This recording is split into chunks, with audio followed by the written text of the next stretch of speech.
Bueno, muy buenas tardes a todos, aquellos que están aquí presentes acompañándonos en persona y todo el público que nos está siguiendo hoy por Zoom. Es para mí un orgullo, una alegría y muy emocionante recibir en el Observatorio de la Lengua Española y las Culturas Hispánicas en los Estados Unidos y presentarles a todos ustedes a la doctora Socorro Suárez Lafuente, que ha sido profesora de literatura y de historia británicas, una de las mejores profesoras que he tenido, maestra en el acercamiento a la literatura, no solo a la literatura británica, generosa e inspiradora asesora en la investigación, eficiente y dialogante directora de mi departamento en la Universidad de Oviedo antes de llegar aquí, brillante colega y maravillosa amiga. Socorro Suárez ha sido un pilar fundamental en la filología inglesa y en los estudios de género, no solo en la Universidad de Oviedo, sino en la Universidad Española en general y también a nivel europeo.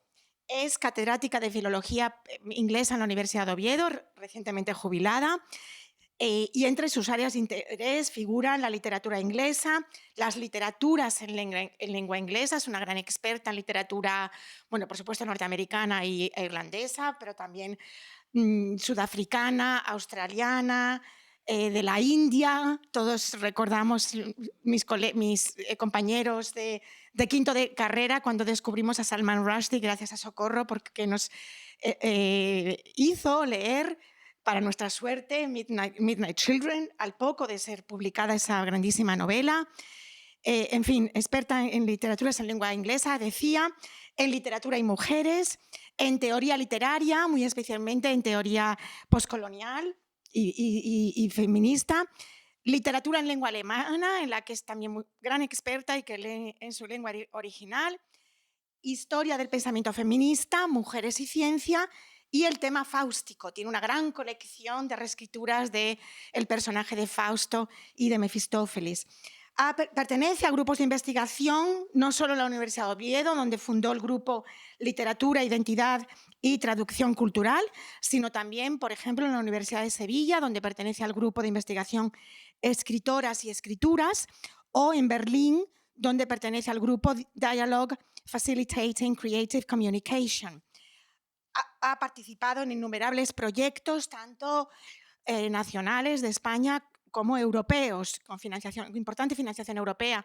Mencionaré solo 3 o 4, por ejemplo, el proyecto Escritoras y Pensadoras Europeas, o la visibilización de la historia de las mujeres en Europa, o el proyecto ACINA, Advanced Thematic Network in Activities in Women's Studies in Europe, o Espejos y páginas en blanco, el yo y el otro en la literatura contemporánea.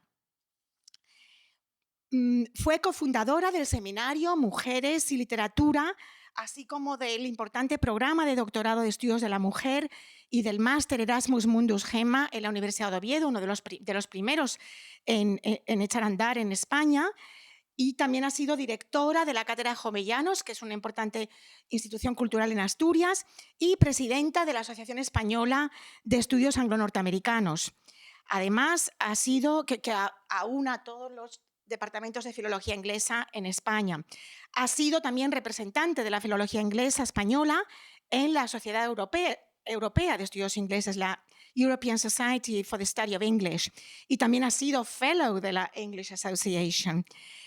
Tiene numerosas publicaciones que no voy a mencionar, tanto en revistas académicas como libros, que tres de los cuales aparecen en el anuncio, como Crónicas de anglosajones y demás mestizos, en los que se plasma todo su vastísimo conocimiento sobre literaturas en lengua inglesa, o Desasosiegos éticos en cine y literatura, pues también se interesa muchísimo por la ética, y Fausto y Mefistófeles en la cultura occidental, donde da cuenta de su enorme investigación sobre las distintas reescrituras del tema de Fausto a lo largo de la historia, empezando por el de Marlowe, Goethe, y no solo en la literatura, sino también en el arte, en la música, etc.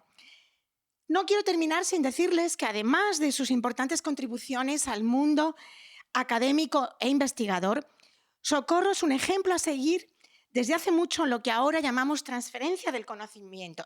Ella empezó a hacer transferencia del conocimiento cuando yo creo que no existía ese término. Recuerdo hace décadas ya cuando creó con una compañera de la Universidad de Oviedo las tertulias Tiempo Propio, iban un grupo de profesoras por el mundo rural fomentando la lectura entre las mujeres de esas zonas rurales, por las montañas de Asturias, por pueblecitos pequeños, cogiendo el autobús a sitios remotos. O, por ejemplo, colabora desde hace mucho tiempo con el suplemento de cultura del periódico La Nueva España de Oviedo, haciendo reseñas de literatura, no solo de obras en lengua inglesa, sino de literatura latinoamericana, de la que también es una gran conocedora, o de literatura alemana o escandinava. Y también colabora con la Ópera de Oviedo, que le encarga con bastante frecuencia artículos para los programas de las óperas distintas cuando estas están basadas en literatura inglesa o en literatura alemana. Así que, como ven, no se queda todo su conocimiento en el ámbito universitario, sino que lo lleva más allá. De modo que bienvenida y gracias por venir a este centro del Instituto Cervantes en Harvard. Socorro, es un placer tenerte aquí.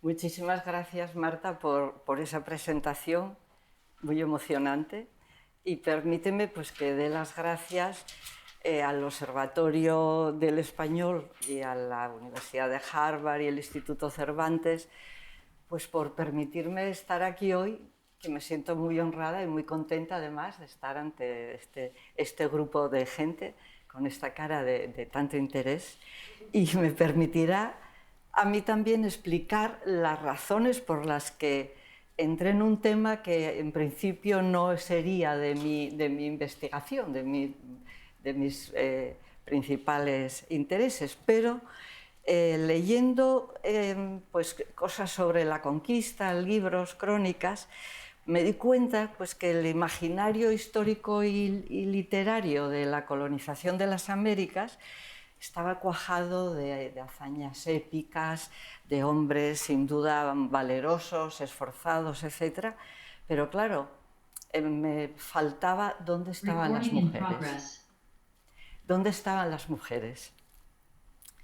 Esta ausencia pues, casi total de mujeres en ese imaginario histórico tan importante, en un proceso de tantos siglos, me hizo pensar que evidentemente tenían que haber estado en algún sitio, que no podían ser simplemente mujeres pasivas o mujeres pues, más o menos acalladas. Claro que fue pues, en la segunda mitad del siglo XX cuando con los grupos minorizados llegan a la historiografía y a la literatura, cuando me di cuenta de que estas mujeres pues, habían sido, en términos generales, por lo menos silenciadas, ¿no? Si no menospreciadas, y por supuesto que habían tenido mucho que hacer y mucho que decir. Pero no fue hasta que llegó la metaficción historiográfica cuando pudimos entender que estas ausencias realmente lo que habían sido eran silencios, y que a partir de ahí pues podemos leer la historia y entender la historia pues en una multiplicidad tremenda de apreciaciones. Y aquí voy a echar mano de la Premio Nobel de Literatura de Annie Ernaux, de la escritora francesa, que en su discurso de aceptación del Nobel en 2022 pues nos puso muy claro de qué se trataba. Porque ella dice que si queremos llegar a una emancipación individual, que es la que nos llevaría a la emancipación colectiva, es decir, a la libertad de todos los sujetos de una colectividad, pues tenemos que decir lo indecible. Y este indecible social de Annie Ernaux es precisamente las relaciones de poder, de raza, de género, que ella dice que solo sienten aquellas personas que son objeto de ella. Entonces necesitamos decirlo para que el resto de las personas lo comprendan, ¿no? Porque sigue Ernaux perturbando el lenguaje, perturbando el orden jerárquico instituido, pues podemos ensanchar nuestras visiones y nuestros valores. Entonces, ahí me dio pie a pensar que podíamos tener aquí un buen ejemplo de lo que hay que hacer con todas estas mujeres. ¿Quién nos permite ensanchar nuestras visiones y nuestros valores? Pues sin duda la metaficción historiográfica, que es un término acuñado por la canadiense Linda Hutchon ya en 1989, y que es un método que nos sirve pues, para rellenar esos silencios históricos. Porque lo que hace la metaficción historiográfica es inscribir en la literatura hechos y nombres que son ficción, porque es literatura, pero que son posibles, esta es la palabra clave, ¿no? Y estos hechos y nombres posibles pues están incrustados entre nombres y hechos que ya fueron validados por la historia. Por ejemplo, en las novelas que hay sobre Inés Suárez, que es uno de los nombres que vamos a ver enseguida, pues nos advierten que estos son obras de ficción, pero son obras autoconscientes. Por ejemplo, Jorge Guzmán, en un libro en una novela de 1993 sobre Inés Suárez, ya dice: esto es una conjetura histórica, pero doy voz a Inés, a mi personaje principal, a través de un narrador cronista que transita entre la distancia histórica y la subjetividad novelesca. Y esto es realmente el eje de la metaficción historiográfica.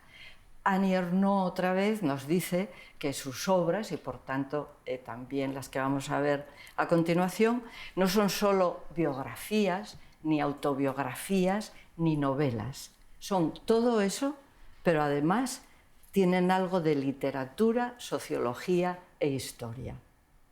Claro, yo me apoyo en todos estos nombres ilustres para mi propia charla, ¿no? Isabel Allende, que también escribió sobre Inés Suárez, dice que ella utiliza las hazañas de Inés Suárez cual fueron mencionadas por los cronistas de la época. Pero, como durante más de 400 años fueron olvidadas, pues ella quiere sacarlo otra vez a la luz. Y dice: yo me limité a hilar los hechos documentados con un ejercicio mínimo de imaginación. Y claro, imaginación es la palabra clave cuando hablamos de literatura. También María Correa, otra autora chilena, casi 40 años antes que Isabel Allende, y también escribiendo sobre Inés Suárez, pues nos dice prácticamente lo mismo. Dice: todos los hechos públicos que expongo son tan exactos como pueden lograrse de un estudio minucioso de las crónicas. Pero yo lo que hago es darles un aspecto esencialmente humano, fuera ya de la rigidez de la crónica. La novelista británica contemporánea Sophie McIntosh tiene una frase que a mí me resulta muy interesante, porque dice que es un alivio no conocer los detalles de estos personajes, porque así nos permite, y ahora la cito, ahondar en la inexactitud de la historia y componer escenas desde la subjetividad. O sea que, como ves, todo el tiempo estamos moviéndonos entre lo subjetivo, lo colectivo, lo ficticio y la historia, ¿no? Y de nuevo Annie Ernaux, que en ese discurso del Nobel que no tiene desperdicio, pues viene a decir exactamente lo mismo. Dice: la ausencia de sentido de lo que se vive en el momento en que se vive, la ausencia de sentido de lo que se vive en el momento en el que se vive, es lo que multiplica las posibilidades de la escritura. Y es muy importante, porque también la historia se escribe no en el momento en que se vive, sino después, ¿no? Claro, si hay perspectiva, pues hay cambio, ¿eh? Entonces siempre nos encontramos con este hecho de que cuando escribes yo en el papel ya te conviertes en un personaje, es decir, no hay autobiografías que sean un reflejo de la realidad, ni biografías que sean exactamente la verdad única de cada momento, ¿no? Así que esta mezcla de realidad y ficción pues va dejando en nuestro imaginario cultural, y esto es lo importante, un pozo que nos induce a pensar que estos nombres que leemos en las novelas también son historia, aunque sepamos que estamos leyendo ficción. La cineasta argentina contemporánea Lucrecia Martel lo dice también muy bien, ¿no? Dice, es que cuando observas, cuando te paras a sumergirte en algo, ves que van apareciendo tantos detalles de este tema que el tema se te vuelve infinito, que sería un buen final de los pensamientos previos. Visto esto, pues esta charla va a ser lo que la británica Glenda Dickerson denomina redención, recuperación y reclamación. Es decir, es una redención de los hechos omitidos en la historia, una recuperación de esa historia olvidada y una reclamación de los nombres perdidos. Claro, volviendo a la historia de la conquista, pues como decía, vemos que es una historia prácticamente masculina, ¿no?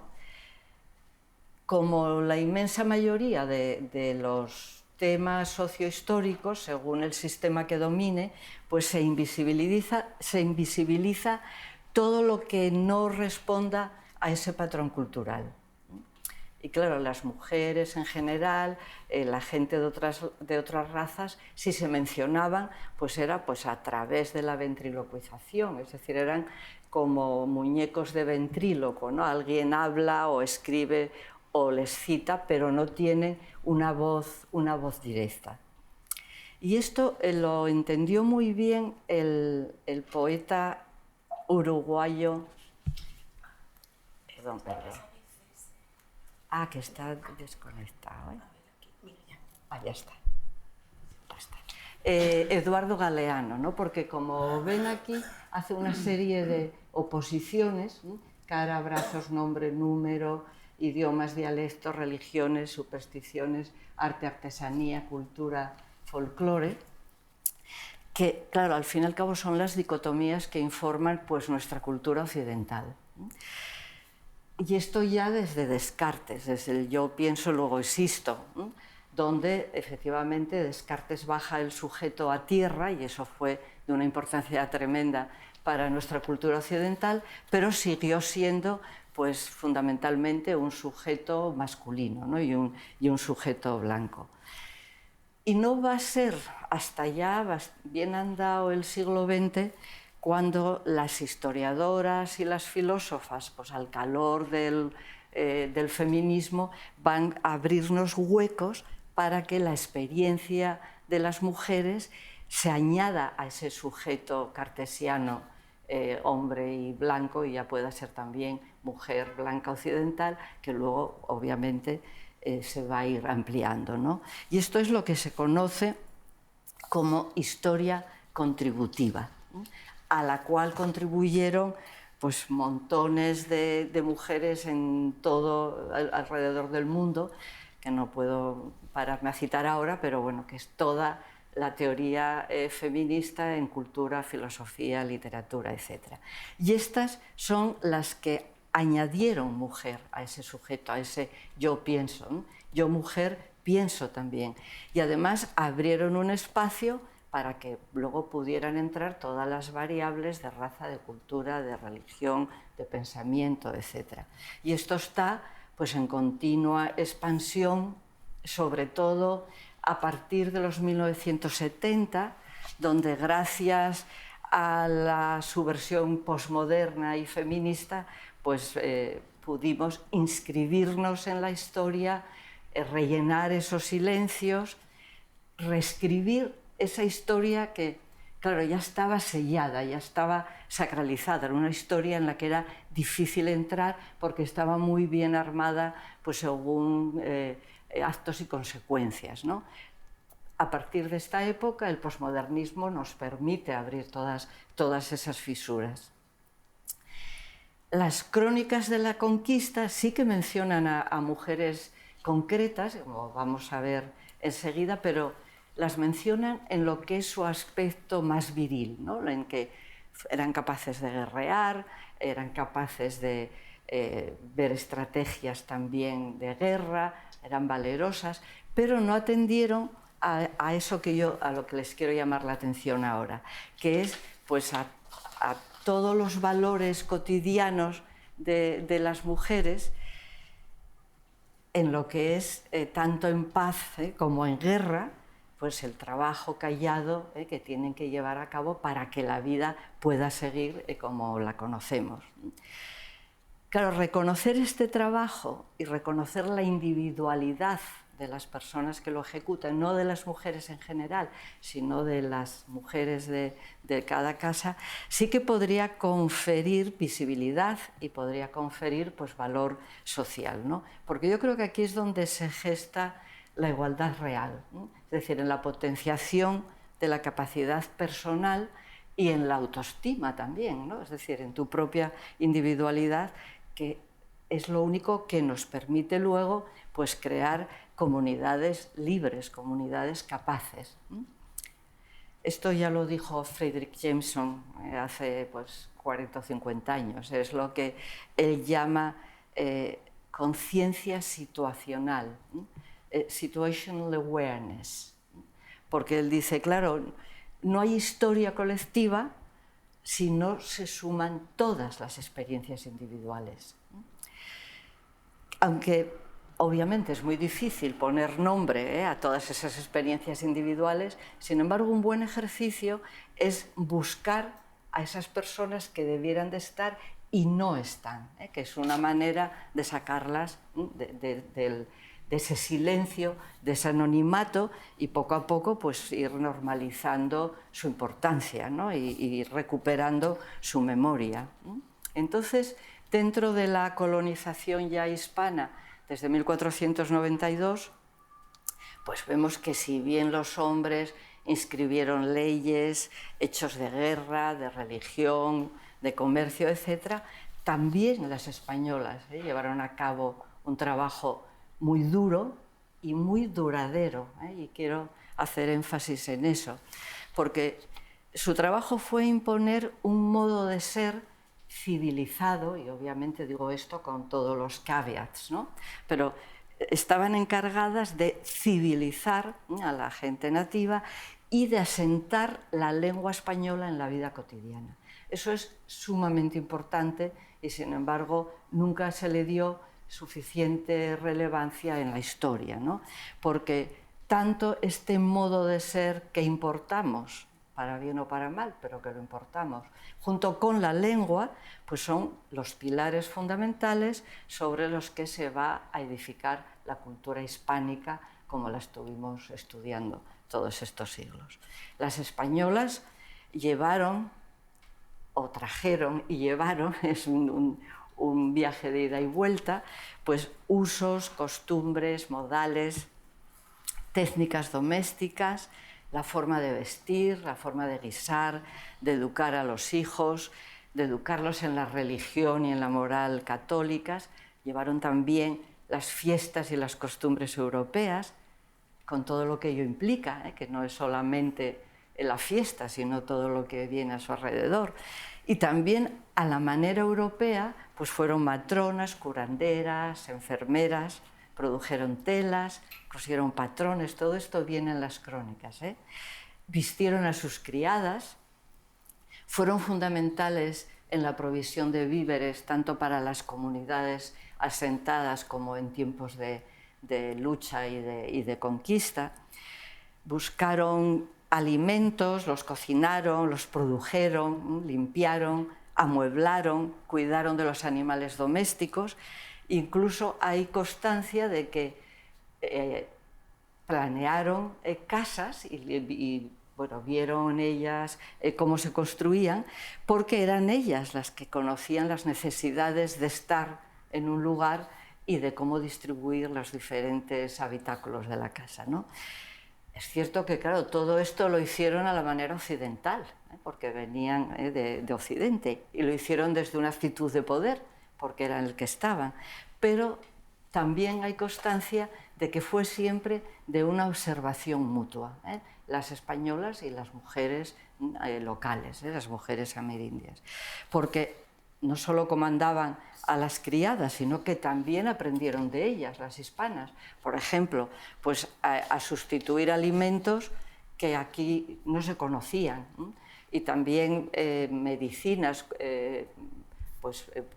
pócimas curativas que tampoco aquí se podían conseguir.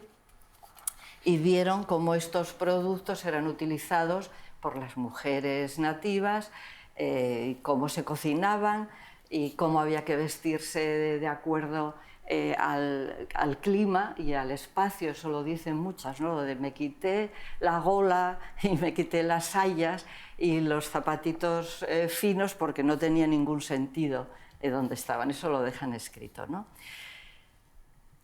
Si bien esto no cabe duda de que este intercambio lingüístico estuvo hecho desde una situación de autoridad y también de sometimiento, sin duda fue también un ejercicio de colaboración, es lo que hay que tener en cuenta. Hay un intercambio lingüístico que fue fundamental para fijar las nuevas culturas, porque mal que bien de este encuentro surge una cultura diferente, una cultura nueva, y claro, tenemos que pensar que la lengua es un repositorio histórico y cultural de primera magnitud.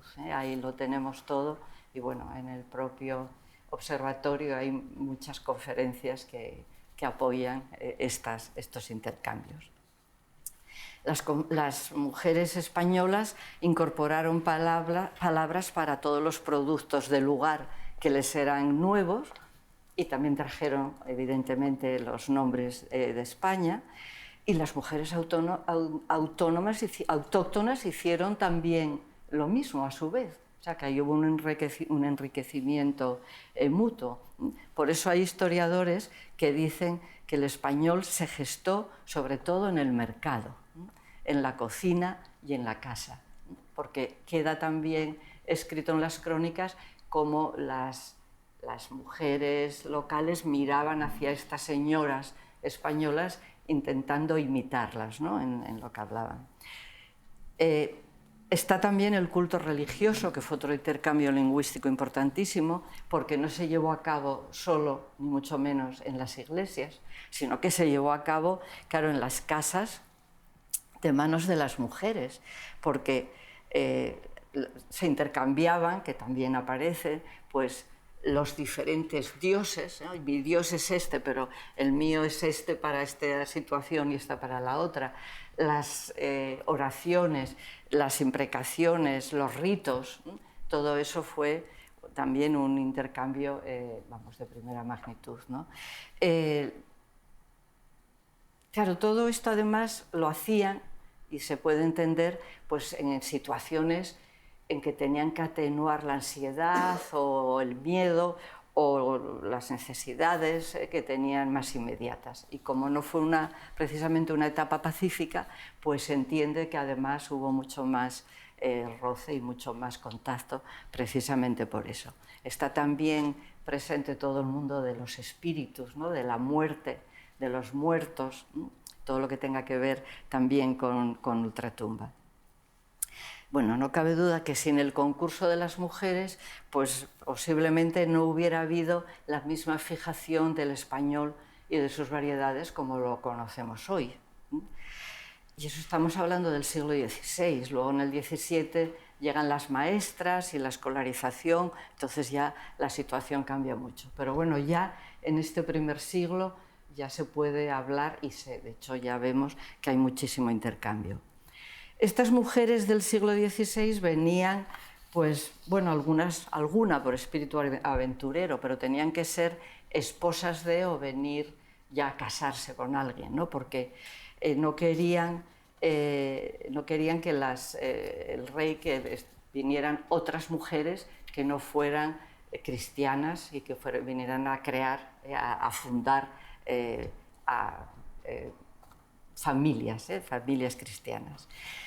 Las mujeres fueron también fundamentales, tanto en tiempos de paz como de guerra, porque acompañaban a los hombres en su conquista, cuando se iban de expedición.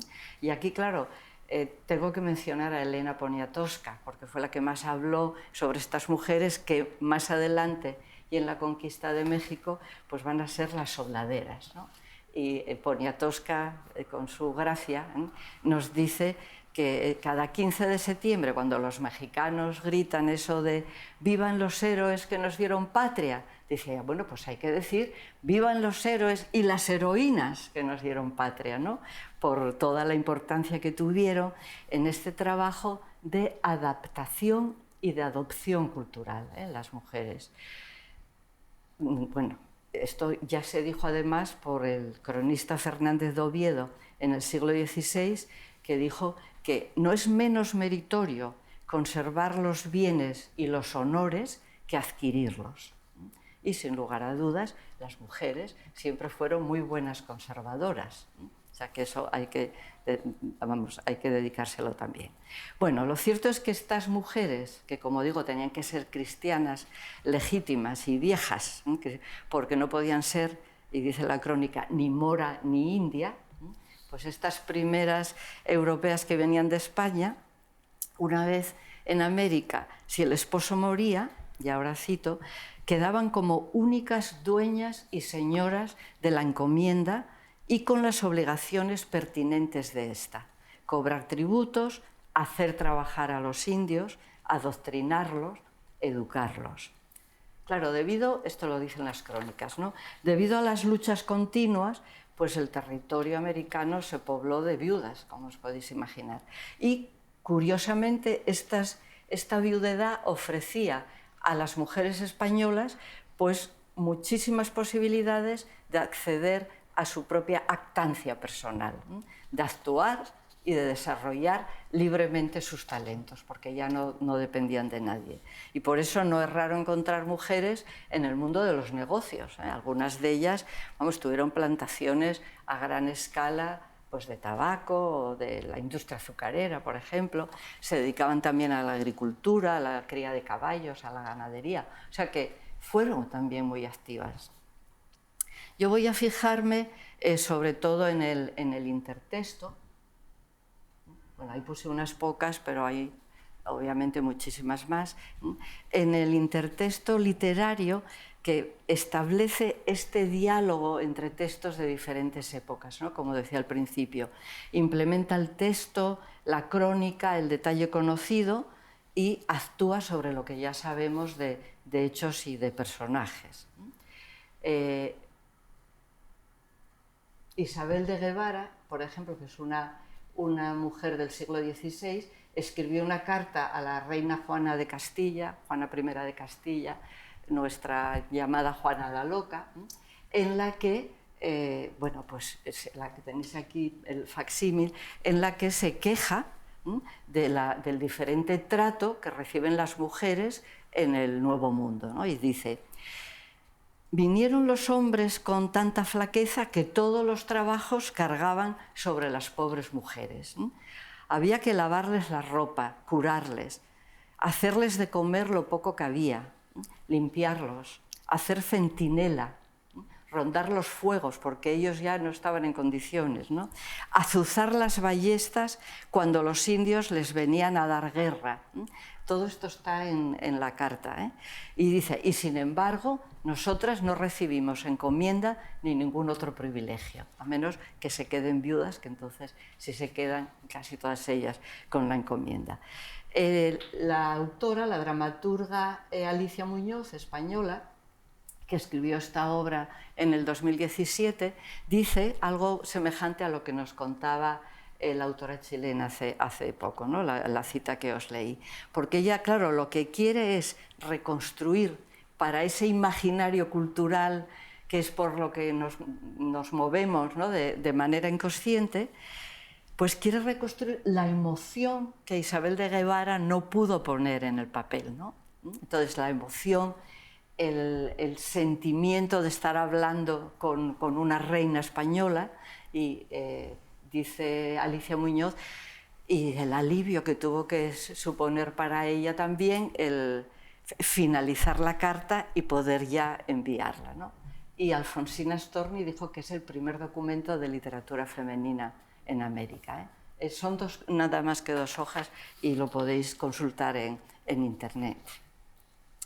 Y ya, pues claro, desde el momento hay nombres propios, puesto que el hijo de Cristóbal Colón se trajo a su esposa, a María de Toledo, que se quedó pues de virreina consorte durante una buena temporada, o sea que ya había mujeres ejerciendo poder.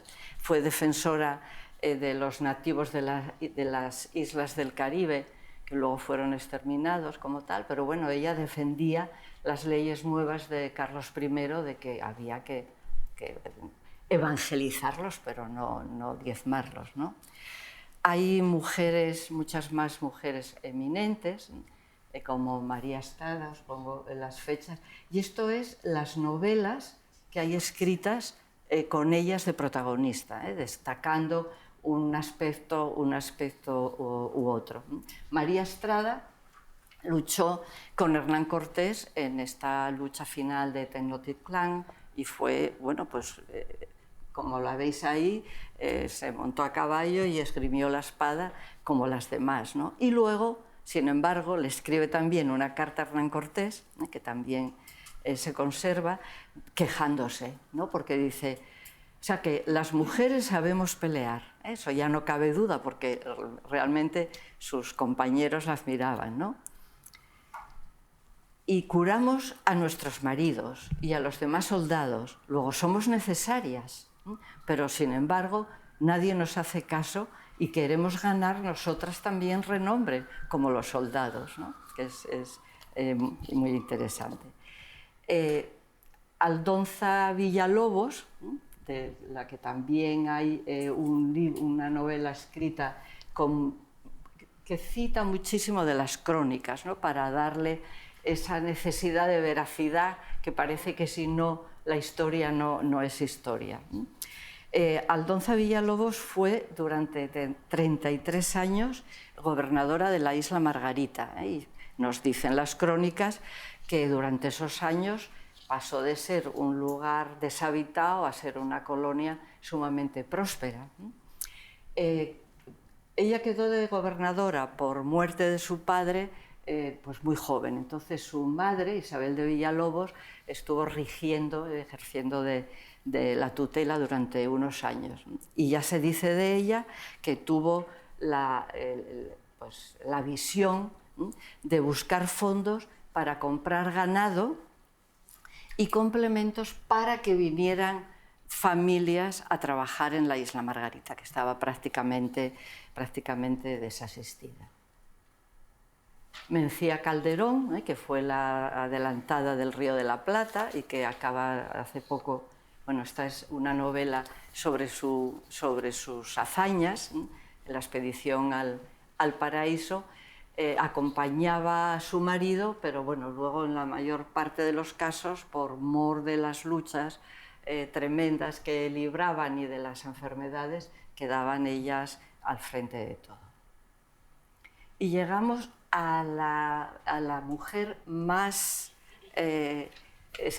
sobre la que más intertextualizada, sobre la que más se escribió. Como veis ahí, bueno, hay incluso una serie en Amazon que no es que sea, bueno, en fin, explota mucho, claro, toda la parte del romance entre Inés Suárez y Pedro de Valdivia, pero le acompañó a Valdivia pues a fundar Santiago de Chile, ¿no? Cruzando los Andes y pasando por todas las penalidades, le ayudó a planear la ciudad, la estuvo defendiendo.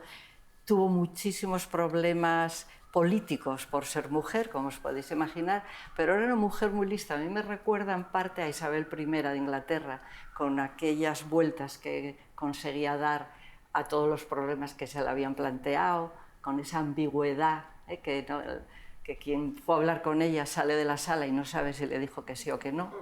El caso es que Inés Suárez yo además la admiro porque no solamente aprendió a leer y a escribir durante toda la planificación de Santiago de Chile, cosa de la que se quejaban muchas mujeres cuando dictaban cartas y decían, si yo supiera escribir, esta carta sería diferente, lo cual a mí me parece fenomenal, porque claro, para una filóloga, imaginaros, tú no estás poniendo sobre el papel lo mismo que yo pondría, aunque estás poniendo mis palabras, ¿no?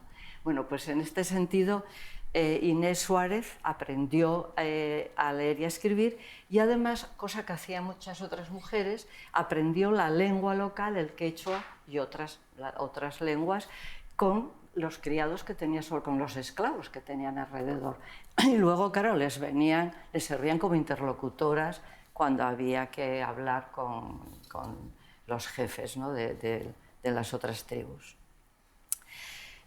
Curiosamente, aunque prácticamente todas las obras, por último la de Isabel Allende, ¿no? ensalzan lo inteligente y lo aguerrida que fue esta mujer, la primera de todas, Inés de Suárez, que es una obra escrita en italiano para el teatro, Giuseppe Guerra, me hace gracia porque dice, bueno, es difícil no tenerla por una mujer despreciable, porque claro, tomaba parte en aventuras que eran solo para hombres. Era la única mujer española entre la soldadesca, fijaros, había otras mujeres autóctonas, nativas, pero claro, la española, ¿no? Era la única mujer española. Y luego pues se presentaba sin pudor alguno como la manceba del capitán Valdivia, porque no estaban casados, porque él había dejado a su mujer aquí en España. Luego tenemos, bueno, esto es la placa que está en Santiago de Chile, dedicadas, como veis, pues, al que fue luego su marido, Rodrigo de Quiroga, un capitán general en Santiago, y Inés Suárez de Quiroga. Y luego tenemos a Isabel de Barreto. Isabel de Barreto, que era una gallega, como veis, de Pontevedra, dirigió una expedición marítima que partió desde Perú hasta las Islas Filipinas, porque querían llegar a las Islas Salomón, que había avistado su marido en una expedición previamente. En esta expedición que hace la pareja, el marido se muere relativamente pronto durante la travesía y entonces dice, le lego todos los derechos y deberes que concreté con el rey en las capitulaciones, que era lo que escribían antes de partir a descubrir algo. Esto la convierte en adelantada, gobernadora, marquesa y almirante. Es decir, todo lo que era su marido se lo lega por escrito a su mujer. De todos modos, y a pesar de ser la primera mujer almirante en la historia de España, hay que decir que no solamente él lo fue porque su marido lo había sido, sino que ella antes de partir se había preparado. Había leído cartas de navegación, había estudiado el uso de instrumentos náuticos como el cuadrante, el sextante, bueno, todas estas cosas. Había leído, además, todo lo que le fue posible en la biblioteca de su padre sobre las conquistas del Nuevo Mundo y se aprendió nombres y hazañas de los conquistadores previos a ellos. Es decir, era una mujer muy preparada, que además pasaron pues, por una travesía llena, bueno, todas estaban llenas de penalidades, pero bueno, esta tuvo hasta un motín interno, bueno, tuvo un montón de problemas, pero ella hizo valer que ella era la almirante, que ella era la que mandaba allí. Y el capitán del navío que les quedó al final, Pedro Fernández de Quirós, que es uno de los nombres de las conquistas, pues dejó escrito en su diario que esta mujer era perversa, ¿no? Que era horrible, que él les iba a llevar a la muerte, etcétera, etcétera. Pero ella consiguió llegar a través luego también de una serie de... Tenía uno de sus hermanos a bordo que la ayudó mucho a soslayar todos estos problemas internos y consiguió llegar a las Filipinas y claro, ser agasajada pues como alguien que había descubierto algo importante, ¿no?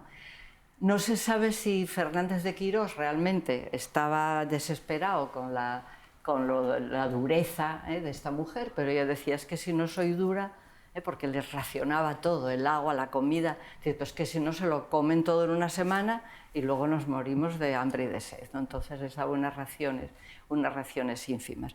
Hay historiadores que dicen, bueno, posiblemente es que lo que quería era desacreditarla ante el rey para que los beneficios de lo que habían descubierto le pasaran a él. Bueno, eso no queda claro. Pero bueno, de todos modos es cierto que Isabel de Barreto, bueno, como ves os puse la camiseta, porque está hasta en las camisetas, ¿no? Y Robert Graves escribió sobre, no muy bien, no le gustaba mucho, era demasiado viril para él esta Isabel, pero bueno, sí que escribió precisamente sobre esto. Claro, todas estas opiniones contemporáneas, pues si os dais cuenta, acentúan la diferencia de estas mujeres en cuanto a lo valientes, otra vez, ¿no?, lo aguerridas, otra vez destacando lo que hay de ellas de masculino, ¿no? De aquella María Estrada, el cronista Bernal Díaz del Castillo, que fue testigo de sus luchas, dice que peleaba con tanta furia que excedía el esfuerzo de cualquier varón, ¿no? Y eso es lo que la distingue. Luego hay un oxímoron de Bartolomé de las Casas para hablar de Isabel de Bobadilla, la de la Isla Margarita, que me encanta porque dice, era una viril matrona, que me parece ya, vamos, lo más. También de la Malinche, como sabéis, se destacaba lo varonil que era. Demencia de los Nidos, que luego lo pasaré rápidamente, pero se decía que era más hombre que mujer, también por su ánimo en la batalla y su resolución. Y hay una cosa muy curiosa de dos cronistas contemporáneos sobre Beatriz de la Cueva, que fue gobernadora de Guatemala. La nombraron gobernadora pues por arreglos internos y por conveniencia de su familia, no por otra cosa. Pero fue un escándalo, ¿no?, que una mujer en aquella época, estamos en los 1520 y tantos, pues fuera gobernadora. Y un cronista, López de Gómara, dice, esta mujer entró en regimiento y se hizo jurar por gobernadora. Desvarío y presunción de mujer, y cosa nueva entre los españoles de Indias. Y otro cronista de la época, Fuentes y Guzmán, le dice, bueno, a veces es mejor ser gobernado por una mujer heroica que por un hombre cobarde y flojo. Y luego, pues los grabados, como veis, solo son referentes a la importancia que tuvieron en la lucha, ¿no? Veis a Inés Suárez, que le cortó la cabeza a un caudillo y arengó a todos los soldados. A Mencía de los Nidos, ahí, que parece Agustina de Aragón también, ¿no?, arengando a la gente. Pero claro, su labor referente a los cuidados, referente a la fijación y ampliación del español, que me parece tan importante, pues eso no queda recogido realmente en ningún sitio, ¿no? Claro, que las ilustraciones que tenemos de las mujeres de esa época sean precisamente de mujeres guerreras es importante porque ya sabemos que lo visual es muy importante en la imaginación colectiva de cualquier país. Entonces eso es lo que nos recuerda. Y ya la colonización británica, claro, es muy diferente por muchas razones, ¿no? Primero, pues porque es siglo y medio casi, bueno, siglo y pico después, las cosas habían cambiado, las mujeres que vienen de Inglaterra pues son mujeres que muchas ya saben leer, o por lo menos ya saben lo que es la literatura. También hay que tener en cuenta la importancia de la religión y de la Biblia, que solían llevar siempre con ellas, el carácter más familiar ya de de esta colonización en el este de los territorios americanos. A pesar de que hay una gran diferencia, lo cierto es que lo que se escribió sobre la época pues tuvo también un espacio eminentemente masculino, ¿no? Eso es un lenguaje también épico y laudatorio, es un lenguaje de esfuerzo por luchar contra el clima, contra la vegetación, contra también los nativos. Pero excluye otra vez tanto la individualidad de las mujeres como la individualidad de las primeras naciones, que solo aparecen de manera muy esporádica y prácticamente citada. Y además, claro, lo que está validando es comportamientos agresivos, comportamientos excesivos. Esto luego lo fijó, claro, mucho en nuestro imaginario cultural, otra vez, pues el cine de Hollywood en el siglo XX. Y claro, a mí esto me vale para aseverar que la historia con mayúscula sí que puede reconducirse por la imagen y la palabra, porque a fuerza de ver películas del oeste, pues te forjas una idea del oeste, aunque sean tan ficticias como lo puede ser la literatura, ¿no? La historia también en esta colonización se hizo eco de las hazañas de los hombres y las mujeres siempre fueron relegadas a un papel secundario. Aunque, igual que en nuestra colonización hispana, pues no hubo problemas en servirse de ellas si hacía falta luchar o si tenían que ser cuidadoras o educadoras o moneda de cambio en las luchas, que también lo fueron, tanto de mujeres, ¿no?, de las primeras naciones de cara a españoles e ingleses como al revés también, Pero bueno, su estancia en la colonización no se puede decir que haya sido tampoco reconocida en la colonización británica. Muchas de ellas, bueno, aquí voy a mencionar solamente a 3 o 4, porque, claro, están, vuelvo otra vez, que lo importante es buscarlas, y una vez que las buscas las ves, y una vez que las ves las estudias, y entonces ya puedes completar esa historia tan llena de brechas, ¿no?, tan llena de intersticios que tuvimos hasta hace poco.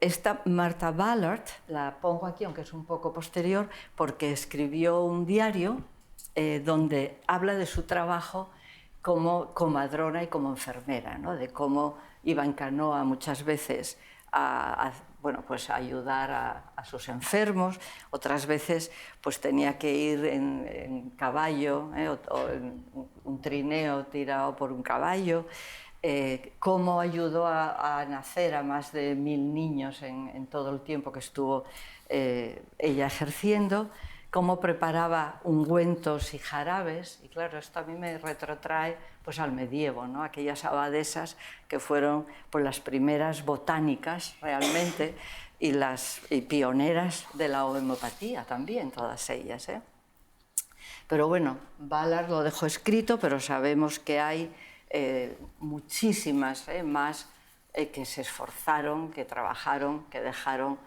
su vida pues, en esos primeros asentamientos del este.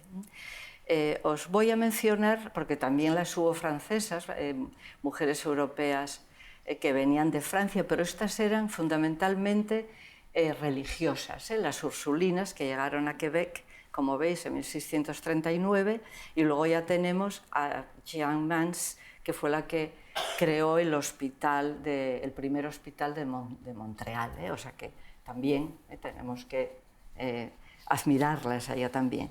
Estas primeras ursulinas, además, dejaron escrito la razón por la que venían, ¿no?, desde la otra parte del océano, porque querían educar a las niñas pequeñas que estaban aquí en territorio americano, porque sus madres no tenían tiempo.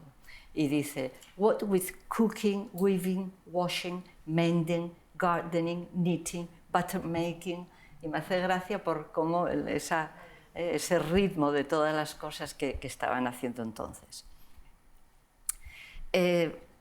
Bueno, a pesar de todas estas faenas, en uno de los primeros libros que se escribe sobre las mujeres europeas, sobre las primeras en la zona de Canadá, en el prólogo ya dice que entre las muchas cosas que sentimos con respecto a las obras escritas sobre las heroínas canadienses de aquellos primeros tiempos, está el hecho de que hay una ausencia total en las estanterías de las bibliotecas.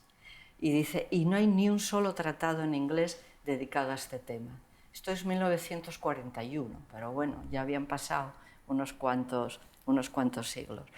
Y en la zona americana de Estados Unidos, pues tenemos a Lila Day Monroe, que fue la primera mujer que entró en el Tribunal Supremo del Estado de Kansas, que dice que ni la historia, ni siquiera los archivos de nuestra sociedad histórica estatal, todo con mayúsculas, recogen el trabajo de las mujeres pioneras ni el papel que jugaron en aquellos tiempos para hacer de nuestro país lo que es hoy.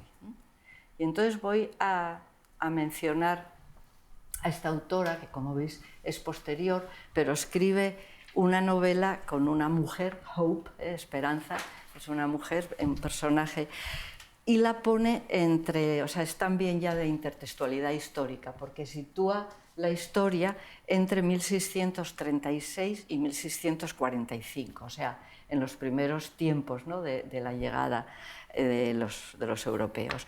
Y combina los hechos históricos con los mitos de la frontera, que ya estaban muy desarrollados pues, cuando ella escribe la novela, ¿no? Estos son los tall tales, ¿no?, estas exageraciones que dieron Paulo pues, a tanto mito, ¿no?, de lo que había sido. Pero, claro, como ella dice, tanto los hechos históricos como los mitos fronterizos son pilares de la historia de los Estados Unidos, ¿eh? Y hay que tenerlos en cuenta. Y por eso llama a su personaje Hope, Esperanza, ¿eh?, porque dice, esto tiene que salir a la luz y tiene que conocerse todavía. Esta mujer, pues Esperanza, es una aventurera que sube montañas y cruza ríos y habla con todas las tribus autóctonas y riñe con los políticos, etc. O sea, vale para todo. Y como ella dice, ¿no?, creo que lo había puesto en algún lugar, nos dice Sedgwick que ilustra el carácter de nuestro tiempo, o sea, de su tiempo. Bueno, como veis, los personajes femeninos rechazan todos los arquetipos femeninos de la época. Luego os puse ahí un libro de hace relativamente poco, porque esta es una historia, es una biografía, es una historia real que se escribió todavía hablando con este señor, ¿no?, con Leland Stout, que optó por irse a vivir a un lugar remoto del norte de Estados Unidos, pues como a 5 o 6 días del lugar de la civilización. Claro, es un libro muy interesante, la verdad, porque cuenta cómo llega, decide, me quedo aquí, hace su casa, y al cabo de un par de años va al pueblo a buscar esposa. Y se trae a una chica de 19 años que está pues, toda su vida con él, le dan unos cuantos hijos, y sin embargo el gran compañero fiel y el que la ayuda, según quien escribe el libro, es su perro, ¿no?, que a mí me pareció, la verdad, fatal. Bueno, pero en fin. Bueno, lo que nos dice también Sedgwick es que, claro, que las historias escritas por los hombres, bueno, lo que estamos diciendo, ¿no?, asumen enseguida el estatus de universal, y todo el mundo los entiende. Y ahí dice, claro, las mujeres, y aquí podríamos decir las escribidoras, que no las escritoras, siempre tienen un carácter personal y de pocas miras. Claro, esto nos lleva a que durante toda la historia las mujeres siempre hayan puesto un pero a escribir, ¿no?, bien porque realmente asumían que eran inferiores o bien para poder decir lo que querían decir. Y claro, dos nombres que tengo que mencionar, porque todas las conocemos, son Hildegard von Bingen, que decía, no soy yo quien lo dice, es Dios quien habla por mi boca, con lo cual ya ver quién la contradecía, ¿no? O Sor Juana Inés, que decía, yo la peor de todas. Y entonces, claro, hay otra historiadora que nos dice, haciendo la historia de Kansas, que invita pues, a mediados del siglo pasado a unas cuantas mujeres ya mayores que habían ayudado a asentarlas allí la colonización. Y cuando les piden que hable sobre lo que habían hecho, dicen, bueno, pero si no hicimos nada, ¿no? En realidad, pues casi nada. Y entonces nos dice, pues si es que tuvieron que enfrentarse a un clima desértico, donde conseguir agua era una odisea, a tornados, a tormentas, a animales salvajes, al miedo y a la soledad, porque sus maridos pues conducían, eran cowboys, ¿no? Y llevaban el ganado a través del desierto y estaban varios meses fuera, o iban a trabajar a millas de casa. Dice, el miedo, la soledad, el dar a luz en solitario, y lo que es peor, alguna resalta, dar a luz sola y con unos cuantos hijos pequeños alrededor. O sea que realmente el esfuerzo es heroico también, ¿eh? Y yo aquí quiero recomendaros, porque esto lo hacen también dos autores australianos de finales del siglo XIX, principios del XX, hay dos historias magistrales para entender esto. Una es The Drover's Wife, de Henry Lawson, de 1892, y la otra es The Chosen Vessel, de Barbara Bainton, que es de 1896. Y ahí se entiende perfectamente lo que era ser pionera en estas circunstancias. Y sí que me apetece una cita que le oí a Rosa María Calaf, a la periodista española, en una entrevista en Leitmotiv de 2019. Y dice, fijaros una frase que nos daría para mucho, porque dice, los hombres disimulan sus dudas y las mujeres disimulan sus capacidades. Bueno, pero el espíritu de las mujeres de la colonización británica realmente está en el poemario de Atwood, Los diarios de Susanna Moodie, como veis, de 1970. Susanna Moodie, aquí veis también su época, llega de Inglaterra a Canadá, entran por el río San Lorenzo, y ella era una mujer ilustrada, que había aprendido a leer en casa de sus padres, que había escrito algunas cosas que se las habían publicado en Londres, era moderadamente conocida allí ya, pero claro, llega una edad en que ya sabía que si no se casaba no iba a tener futuro, puesto que no podía vivir de la escritura y no tenía otro medio de supervivencia. Entonces se casa con Moodie, con este señor que viene a Canadá, o sea, va a hacer la mudanza a Canadá. Claro, Moodie escribe las impresiones, porque era una mujer que escribía, las impresiones que tiene al llegar a este nuevo mundo, ¿no? Todo. Escribe unas hojas, en unas pone pues eso, lo terrible que es verte rodeado de esta naturaleza tan tremenda, lo difícil que es hacer un espacio para construir la cabaña. Luego pasa a hablar pues, de todo lo que encuentra alrededor, de las plantas, de las que se pueden utilizar para comer, de las que no, qué hay que hacer si te pica un bicho canadiense, qué es lo que tienes que utilizar, cómo ordenar el año, eso es muy importante para sobrevivir, porque claro, en el invierno es prácticamente imposible el estar fuera de casa. Y todo eso, tiene también recetas de cocina, bueno, es una mujer muy versátil. Todo eso lo publica en 1852 en este libro, The Roughing It in the Bush or Life in Canada. Un libro que fue estudiadísimo y, leidísimo en su momento, porque era como pues una guía realmente para sobrevivir. Y luego, esto es la intertextualidad a la que dio lugar, como veis, Carol Shields, que es una autora contemporánea canadiense muy buena, hizo la tesis doctoral sobre Susanna Moodie y luego se preocupó muchísimo de darla a conocer. Lo mismo, como veis, Margaret Atwood, es decir, que Susanna Moodie está apoyada claro, por nombres muy, muy importantes.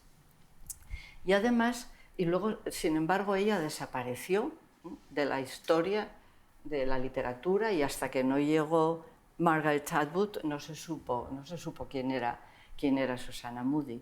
Pero curiosamente, Catherine Parr Traill es una hermana de Susanna Moodie, que vino también un poco antes que ella, que venía del mismo background familiar, que también había escrito cosas y que hizo un ABC, este Canadian Settlers Guide, es un ABC, o sea, un ABC de las cosas, decía, para cuando hay prisa, ¿no? Y no puedas buscar a ver qué le tengo que dar a este niño que se me está muriendo de fiebre, pues vas, ¿no? Y buscas y automáticamente pues lo encuentras. La verdad es que las dos hermanas que bueno, vivieron mucho tiempo cerca una de la otra y se retroalimentaron, pero como digo, desaparecieron y de hecho Parr Traill volvió a hacerse conocida después de que su hermana Susanna Moodie fuera puesta otra vez de relieve perdón, esto no es así. De relieve, bueno, aquí tenéis un sello con las dos hermanas. Lila Day Monroe es la que hizo el trabajo sobre las mujeres de Kansas, que os decía antes. Y el poema que abre el libro de Margaret Atwood es este que a mí me parece fundamental, porque yo es que creo que es como el paradigma de la pionera reflexiva, ¿no? Según nos lo describe Atwood y lees en el propio libro de Moodie, este desembarco, claro, llegas a tierra, ¿no? Bajas del barco, llegas a tierra y dice, bueno, ¿qué hago yo aquí, no? Mi modo de andar o de vestir, lo que llevo, un libro, la bolsa con el punto, el rosa poco a juego, ¿no? Para el sitio donde estás. Bueno, entonces va desarrollando lo que es su primera sensación, lo que hacen sus compañeros, que llegan y llegamos, ¿no? a la libertad. Pero a mí lo que realmente me impresiona y me parece que es un ejemplo también de lo que estuvimos hablando hoy, son las dos últimas líneas. Yo soy una palabra de un idioma extranjero, es realmente esa incomunicación que se plantea entre los recién llegados y la naturaleza, entre los recién llegados y las primeras naciones, y es recíproco también. No te entienden, no te conocen, no saben realmente nada de ti, ¿no? Y otro de los poemas, y esto ya es un fragmento, pero que también me parece fundamental, es que a medida que dejas atrás todos los restos de la civilización inglesa, de la civilización occidental, en el caso de las españolas, de la civilización hispana, es decir, ¿no? Cualquiera, entramos en una oscuridad impenetrable, ¿eh? Era la oscuridad de nuestra propia ignorancia. Y yo creo que esta oposición que se establece aquí entre civilización e ignorancia, pues marca realmente la importancia, ¿no? Es decir, no hay civilización e ignorancia, sino hay ignorancia de la civilización de los otros, ¿no? Y ahí es donde otra vez nos pide que pensemos, ¿no? que entendamos que hay que abrir los ojos, es decir, es volver al poema de Galeano, ¿no? Del principio, entender que no son dicotomías, que esas dicotomías las establecemos desde cada lugar, pero que evidentemente no es así. ¿Por qué? Pues porque, como nos decía Derrida, la historia está cuajada de intersticios. Bueno, no dice la historia, él dice el discurso, ¿eh? El discurso histórico o cualquier discurso está cuajado de intersticios, que son brechas, puertas, pues para otras voces y para otras experiencias. Es decir, en cualquier discurso siempre podemos encontrar algo que nos haga pensar sobre algo que no está exactamente presente, pero intuido. Pero hay que buscarlo, otra vez es el eterno problema, ¿no? La historia contributiva de que hablaba al principio, pues que es esta historia que escribieron las historiadoras bueno, desde las últimas décadas del siglo XX, pues va rellenando estos intersticios para que nos entendamos mejor, ¿no? Porque la metaficción historiográfica no solo implementa hechos conocidos o hechos ignorados, sino que lo que ofrece es una posibilidad de reflexión, una posibilidad de comparación. Porque no se trata de priorizar culturas en absoluto, no se trata de determinar buenos ni malos, ni de tener miedo al pasado, ni de borrar el pasado, ni de modificarlo, sino de conocerlo y de dar a las personas el valor que tuvieron en cada momento, porque los momentos sabemos que cambian, las personas también cambian. Una misma persona vive diferentes momentos también en su vida y casi en su vida cotidiana, ¿no? Y hay que conocerlo pues, para darles valor a cada persona, en cada lugar, en cada condición y para ver cómo se fue creando comunidad, que eso es al fin y al cabo lo importante.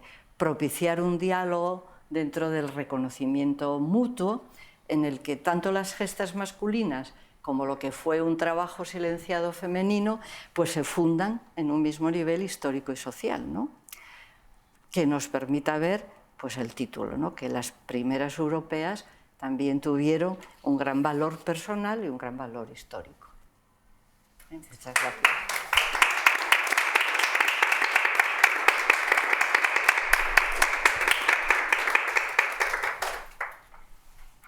Muchísimas gracias, Socorro. Creo que estarán ustedes de acuerdo en por qué me siento afortunada en haberla tenido como profesora, tanto de literatura como de historia.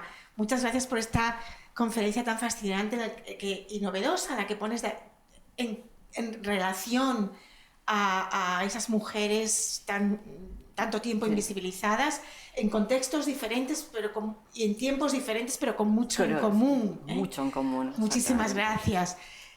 Podemos abrir un turno de preguntas, tanto a los asistentes que están aquí en la sala como por Zoom. ¿Alguien quiere preguntar o comentar algo? Sí. Bueno, muchísimas gracias. Es una suerte haberte tenido como maestra y seguir teniéndote. La pregunta, bueno, estoy todavía reflexionando, ¿no? Sobre todo, pero es ese viaje de ida y vuelta, Canadá, Australia. Me pregunto si en la vuelta, cuando vuelven a su país de origen, si estas escritoras escriben lo que es la propaganda. Estoy pensando mismamente en India, ¿no? Como cuando se llegaba luego al Reino Unido, hacían una propaganda de India para que después la gente fuera a India, ¿no? Es decir, creaban ese imaginario sobre una India diferente a lo que en realidad se encontraban. Me pregunto si estas mujeres, cuando volvían, regresaban, eran mucho más sinceras. Claro, estoy influenciada pensando en el poema ahora de Margaret Atwood de Susan Moodie, ¿no? Si se ve una diferencia en esa narración mucho más sincera que lo que podían hacer, por ejemplo, los hombres que llegaban y contaban cómo sería Canadá, como lo que se habían encontrado. No sé si formulé bien la pregunta, porque todavía estoy reflexionando sobre ello. Muy bien, muy reflexiona, que eso es lo fundamental. Sí. Bueno, hasta donde yo sé no volvieron, se hicieron su vida aquí y aquí se quedaron y aquí murieron. Yo no leí de ninguna que hubiera vuelto, excepto las que vienen ya un poco más tarde, porque ya en el siglo XIX, a la parte norte de Canadá y de territorios de Canadá y Estados Unidos, ya vienen periodistas, por ejemplo, o mujeres viajeras que hacen el viaje y vuelven, ¿no?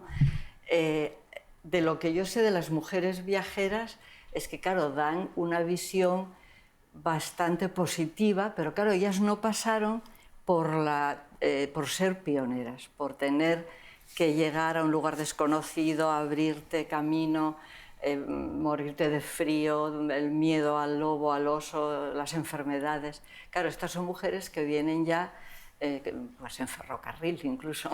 Entonces, claro.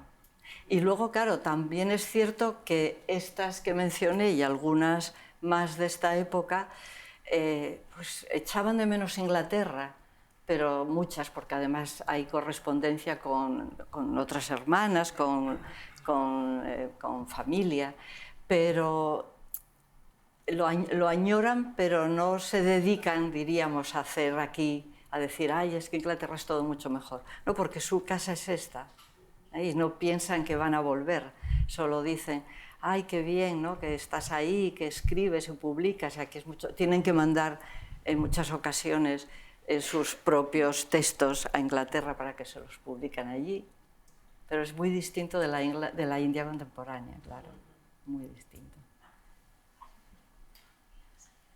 Muchas gracias. Dijiste que este no es en realidad, no era tu campo, es algo tardío, ¿no? Sí. Entonces, no sé, me parece que a lo mejor esto es un estudio, una investigación incipiente y que vas a continuar, supongo, o es ya exhaustivo. Yo creo que sí. Allí vas a encontrar un montón de cosas más, creo. Sí, segurísimo. Tengo la impresión de que claro. hay cosas que... Y hay que meterse en bibliotecas estas oscuras, Exacto, como la de la película esta, El nombre de la rosa, ¿no? O sea, este tipo de biblioteca. Pero tengo una curiosidad. ¿Serás tú descendiente de Inés Suárez? Hombre, pues me gustaría. ¿Es posible? Sí, no, no te creas que lo pensé, yo no estaría mal descender de ella. Ah, vale. Sí, una pregunta de Elizabeth Vaca por Zoom. ¿Existe algún compendio donde se pueda consultar la información de estas mujeres invisibilizadas por tanto tiempo? Un lugar donde... Sí. Compendio. De estas mujeres se referirá de... Mira, verás, ¿eh? Bueno, voy a dar vuelta para atrás. Vamos a ver. Porque hay... Uy, me salí, ¿y eso? Ah, que me salí literal. Sí. Vamos a ver. Mira, Eloísa Gómez Lucena acaba de publicar ahora, que es una profesora de la Universidad de Granada, y acaba de publicar, pero no tuve tiempo ni a llegar a ello, un resumen de un montón de mujeres que ella va sacando de las crónicas de la conquista. O sea que si va a internet y pone el nombre de la autora, este es un primer libro sobre... Ay, perdón, sí. No sé por qué no lo estamos viendo. ¿Por qué no se ve? ¿Algo toque? We're not showing the PowerPoint, we've lost the Que no sé qué toque. connection with the projector. A ver. I think it's good. I don't know what they did. There. Ah, Thank okay. you. Genial, gracias. Pues esta autora, Eloísa Gómez Lucena, yo creo que es quien más trabajó últimamente, pero está dedicada a sacar a la luz las mujeres que van apareciendo en las crónicas. O sea que es la mejor referencia que yo conozco. Yo tenía un par de preguntas. Una es si se sabe o si tú conoces si hubo respuesta de Juana de Castilla a aquella carta de Isabel de Guevara, porque sería interesante. No hubo respuesta y además ni hubo respuesta ni le concedieron nada, claro. Nada. La pobre Juana de Castilla es que se le complicó mucho la vida también. Como para recibir cartas. Exactamente, sí. Y la otra es si has observado una diferencia en los tipos de textos que escribían las mujeres españolas y las mujeres británicas. Es decir, unas igual eran, pregunto, más cartas o más diarios o crónicas o lo que escribían ellas. Bueno, las españolas decías que no escribían, Las españolas escribieron muy poco y de hecho era una de las quejas, ¿no? Que no sabían escribir y entonces no podían expresar, ¿no? Lo que querían. Y claro, las inglesas escribieron muchísimo porque es que eran todas mujeres. Es curioso porque tanto en estas Susana y estas dos hermanas que mencioné, eran mujeres que venían sabiendo a lo que venían, ¿no? Se casaban con hombres que iban a iniciar esta aventura del nuevo mundo, porque es que no tenían futuro en su propio país. Era como un poco a la desesperada, ¿no? El decir, bueno, pues vamos a... y sí que hay, curiosamente, y esto enlaza con tu pregunta, que había hombres que sí volvían diciendo pues, que esto era una tierra fantástica y que con lo que te morías de hambre en Inglaterra, aquí te hacías millonario, ¿no? Eso también. Entonces había esa épica de irme al nuevo mundo. Mientras que, claro, las que venían de España venían sus maridos a conquistar y ellas pues a ver si encontraban un asentamiento. Y de hecho hay muchísimos... Bueno, el inicio de las grandes ciudades son asentamientos de la época. Y lo que más escribían las británicas eran diarios, cartas... Diarios muchos, hay muchos diarios, y luego ya muy pronto ya hay novelas también. Por ellas mismas. Por ellas mismas, sí, ya en el finales del 18 hay una literatura poco conocida todavía, porque claro, como hay estos nombres tan importantes en el siglo XIX en la propia Inglaterra, esto era un poco exótico, ¿no? Lo que escribían estas mujeres. Pero sí, sí que las hay. Sí, sí. Bueno, muchísimas gracias.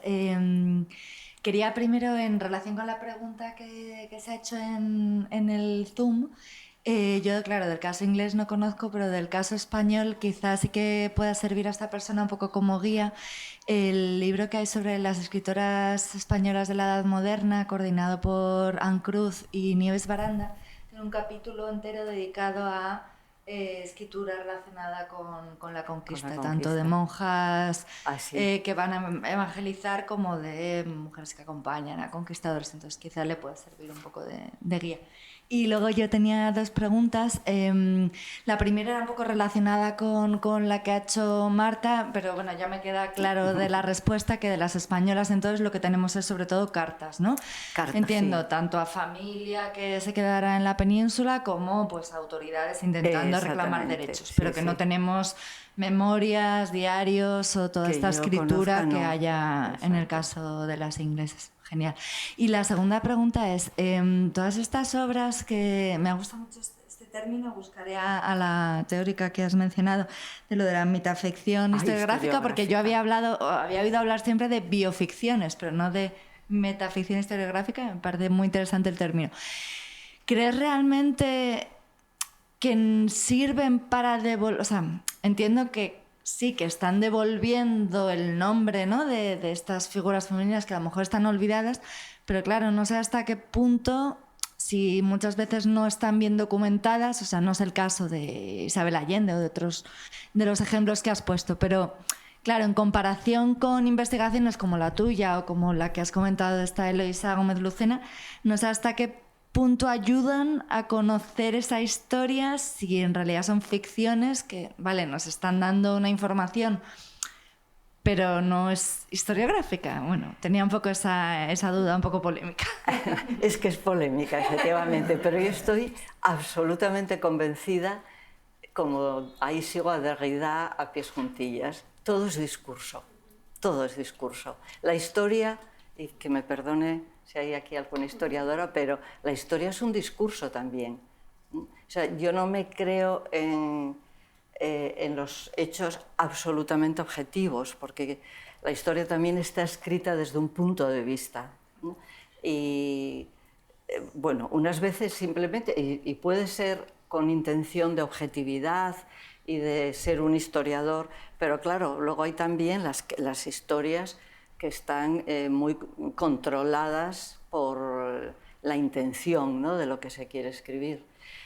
Y yo por eso mencioné tantas veces el imaginario, porque ese imaginario nuestro es muy potente y no nos damos cuenta, y es por lo que nos movemos realmente.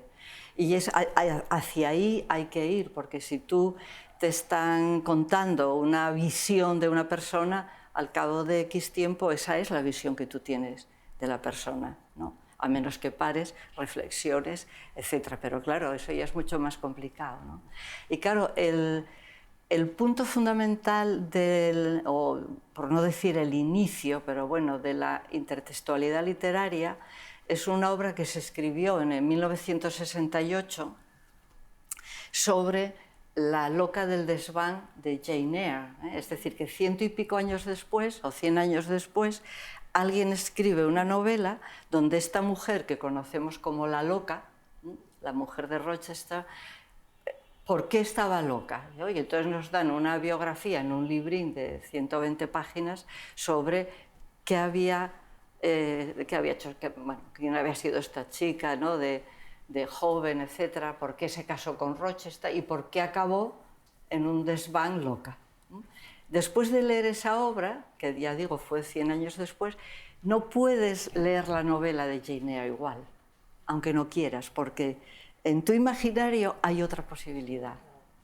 Entonces, claro, yo me creo que también la historia se puede reescribir y abrir, como digo, estas aperturas que a mí me parece fundamental, porque claro, la apertura que abrieron todas estas feministas de todo el mundo en los años 70, feministas blancas, ya lo sé, feministas de middle class, ya lo sé, pero abrieron la apertura para que otras, de otras clases y de otras naciones, de otras razas, escribieran también, y cada vez se va abriendo más esta diversidad de posibilidades gracias a que alguien tiene que hacer, como nos decía Annie Ernaux al principio, tiene que decir lo indecible, porque si no lo dice alguien, sigue siendo indecible y entonces no se dice y no se conoce.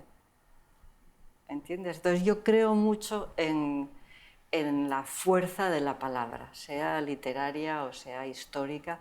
Claro, la palabra seguida de reflexión personal, porque si no nos vale. Así que en este sentido te parece tan útil, pues eso, una serie que haya ahora sobre alguna de estas mujeres de la conquista, como una novela, como un trabajo que, yo que sé, que vaya al archivo de Indias y que rescate documentos. Bueno, cada una, ¿no? dentro de su espacio, ¿no? Por supuesto, las crónicas las tienes que respetar, pero ya ves que hay dudas hasta sobre las crónicas, de si Es muy curioso también, que aparece también en muchas novelas, sobre cómo hacen expediciones siguiendo, porque siempre iba un cartógrafo, claro, para marcar por dónde iban, pero muchas veces esos cartógrafos hacían trampa para luego que nadie pudiera volver por allí a encontrarles lo que ellos habían visto, para ellos volver, ¿entiendes? Claro, nada es objetivo, eso es ni siquiera las crónicas, ¿no? Recordar que hay dos también que se contradicen, que dice que esta mujer, dice mejor una mujer mala que un hombre, ¿no? O una mujer buena que un hombre. O sea que sí, yo me creo en el valor de la palabra en todas sus manifestaciones. Bueno, la palabra, el arte, la música. Muchas gracias. Sí, Daniel. Yo más que una pregunta es más que una pregunta es una observación, un comentario. Bueno, primero, que no has defraudado mis expectativas con venir, que ya me decía Cristina, tus conocimientos sobre estos temas y que tenía clarísimo que quería venir. Y bueno, te animo, como decía Antonio, a continuar con esta especie de desempolvar el baúl, ¿no? Y abrir a ver qué hay más, porque empiezan a salir cosas y cosas. Mira, ese compendio del 2014, que es bien reciente, y más cosas que habrá seguro. Sí, no, y cómo se ha minimizado, por no decir absolutamente desvirtuado o menospreciado el papel de la mujer. También intervengo por alusiones, porque has nombrado la palabra botánica. Y me ha encantado, ya sabes que yo soy botánico. Sí. Entonces, claro, me imagino esas mujeres viniendo del mundo inglés, encontrarse con una naturaleza desbordante, pristina, intocada y apabullante, pues se tenían que convertir en de todo, en botánicas, en saberlos, con una flora y una fauna y una vegetación desconocida y que no tienen absolutamente nada que ver con lo que venían de allí. Entonces, ese carácter tan pionero y tan bonito de exploración pues la verdad es que he disfrutado muchísimo. Con lo cual te lo agradezco doblemente y bueno, intentaré conseguir estas obras para profundizar en el tema, porque no es que no había nada escrito sobre ese tipo de Eso, y lo que has dicho, las expediciones, que muchas veces eran expediciones militares a los sitios donde iban cartógrafos, zoólogos, botánicos, recolectando muestras y desvirtuando muchas veces las cosas para evitar presumiblemente, porque claro, atina donde estamos, en el este, la costa este, la costa oeste dominada por la corona española, por el norte los rusos, los otros, todos exploradores, no, espías, todos espiándose unos a otros por los recursos naturales que ofrecía esta maravillosa tierra donde estamos. O sea que doblemente gracias. Muchas gracias. Y esto es solamente las primeras décadas, porque luego ya se multiplican las posibilidades, pero bueno. Bueno, pues son las 6:05 casi, así que con gran puntualidad creo que podemos dejar descansar a Socorro. Así que muchísimas gracias. Vamos a darle otro aplauso.